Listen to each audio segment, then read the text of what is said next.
നമസ്കാരം, ഭാരത് ലൈവിലേക്ക് സ്വാഗതം. ഹൈന്ദവ ആരാധനാലയങ്ങളെ തച്ചു തകർക്കാൻ ശ്രമിക്കുന്ന കേരള സർക്കാരിന്റെ നീക്കം പലപ്പോഴും ചർച്ചയായിട്ടുണ്ട്. ശബരിമലയുടെ കാര്യത്തിലാണെങ്കിലും അതുപോലെ തന്നെ തൃശൂർ പൂരത്തിന്റെ കാര്യത്തിലാണെങ്കിലും നാം അത് കണ്ടതാണ്. പലപ്പോഴും ഹൈന്ദവ ആരാധനാലയങ്ങളെ കടന്ന് ആക്രമിക്കുകയും ഹൈന്ദവ ആചാരങ്ങൾ തന്നെ ഇല്ലാതാക്കാനും ശ്രമിക്കുന്നതിന്റെ ഉത്തമ ഉദാഹരണമായി അടുത്തിടെയാണ് പൂരം മാറിക്കഴിഞ്ഞത്. പോലീസിനെ ഉപയോഗിച്ചുകൊണ്ടാണ് ഇവയെല്ലാം തകർക്കാനുള്ള ശ്രമം പലപ്പോഴും കേരളത്തിലെ സർക്കാർ നടത്തുന്നത്. അതിന് ശേഷം കണ്ണിൽ പൊടിയിടാൻ വേണ്ടി ജനങ്ങളെ പറ്റിക്കാൻ വേണ്ടി ചില മാറ്റങ്ങൾ, സ്ഥലം മാറ്റങ്ങളൊക്കെ നടത്തിയിട്ടുണ്ട് എന്നതു മാത്രമാണ്.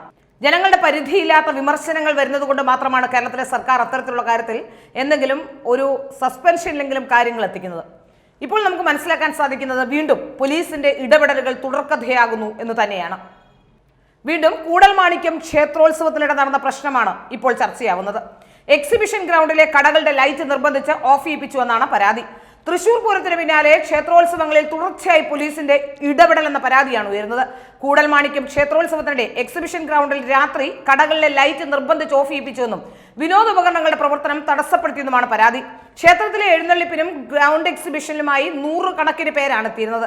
ഈ സമയത്താണ് ലൈറ്റ് അണയ്ക്കണമെന്ന് പോലീസ് നിർബന്ധിച്ചത്. സമയം അതിക്രമിച്ചെന്നും തിരക്കിൽ സംഘർഷ സാഹചര്യം ഒഴിവാക്കാനുമാണ് ലൈറ്റ് ഓഫ് ചെയ്യാൻ നിർദ്ദേശിച്ചതെന്നാണ് പോലീസ് നൽകുന്ന വിശദീകരണം. 10 ദിവസവും 24 മണിക്കൂറും പരിപാടികളാണ് കൂടൽമാണിക്യ ക്ഷേത്രത്തിൽ സാധാരണയായി സംഘടിപ്പിക്കാറുള്ളത്. എല്ലാ വർഷവും അവസാന ദിവസങ്ങളിൽ രാത്രി വിളക്കെഴുന്നള്ളിപ്പ് കഴിഞ്ഞ് പുലർച്ചെ വരെ തിരക്ക് അനുഭവപ്പെടാറുമുണ്ട്. എന്നാൽ ഇതുവരെയും പോലീസ് ഇത്തരത്തിലുള്ള നിയന്ത്രണങ്ങൾ ഏർപ്പെടുത്തിയിരുന്നില്ല. ആചാരങ്ങളുടെ നഗ്നമായ ലംഘനമായിരുന്നു വിശ്വപ്രസിദ്ധമായ തൃശൂർ പൂരത്തിലും ഉണ്ടായത്.